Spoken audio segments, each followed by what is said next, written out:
My name is Kevin Saul. I'm known to the online community as Below Above. I'm from Forest Park, Illinois, which is right outside of Chicago, and I'm 26 years old. I've been playing poker almost 13 years now. I got started when I was 14. I was a pool player, and I got introduced to a quarter ante pot limit Omaha game, and we just kind of went from there. I started playing online about 3 years ago.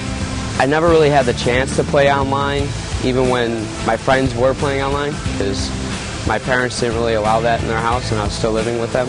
But once I moved out and got a roommate, first thing I did was open up a poker account on PokerStars, and I had a lot of rough spots, but I finally decided that I could be good at it through talking to a lot of other players and discussing the game and whatnot. And after about playing for about 3 months, I just quit my job, which wasn't very smart, but it had its rough times, but everything's gravy right now.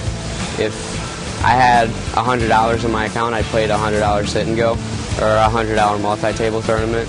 I've always kind of been a shot taker, but through the last year and a half or so, I've learned a little bit about bankroll management and putting money away and keeping money separate from poker money for living.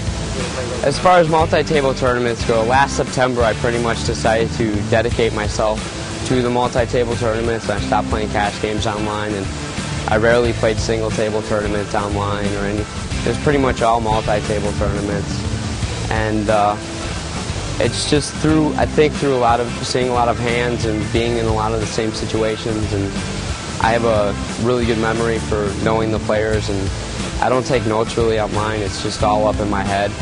So I pretty much remember who I play with, and I know a lot of their styles, and very few people give me trouble to play against online. In fact, there's probably only one player online who I have trouble playing versus.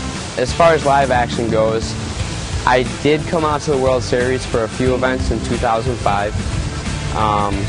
I bubbled the 5K no limit. I didn't play in the main event because I had a court date that was conflicting, so I couldn't play in that.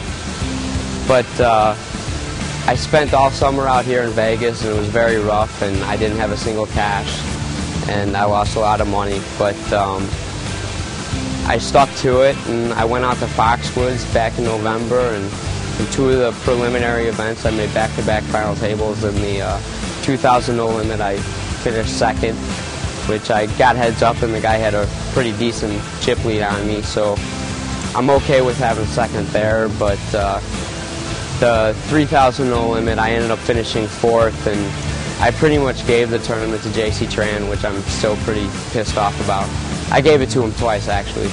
I gave it to him, I took it away, and then I gave it to him again. So I got the name Below Above because when I was creating an account, I couldn't think of a name, and a friend of mine who claimed he was better than me had the name Above Everyone, and he said I should be Below Above since he's obviously better than me. And we of course argued, and trash talking ensued, and we decided to settle it over a heads-up match. And he gave me 2-to-1 odds, his 200 to my 100. But if I lost the match, then I had to become Below Above, which I'm happy I'm Below Above now. But I'm not happy as Ace-Jack sucked out on my queens. I can't see myself doing anything else right now. I love this too much. Hopefully everything gets straightened out in the online community so they don't take that away. But if they do, then I just have to play live. And Chicago, it sucks for live poker, but I'll just have to travel. I won't move from Chicago because my family's there, and I want to see my 3 nephews and my niece grow up, so I'll never move from Chicago out to Vegas or LA or anything like that, but I'll just have to deal with traveling and do it in the brick and mortar scene.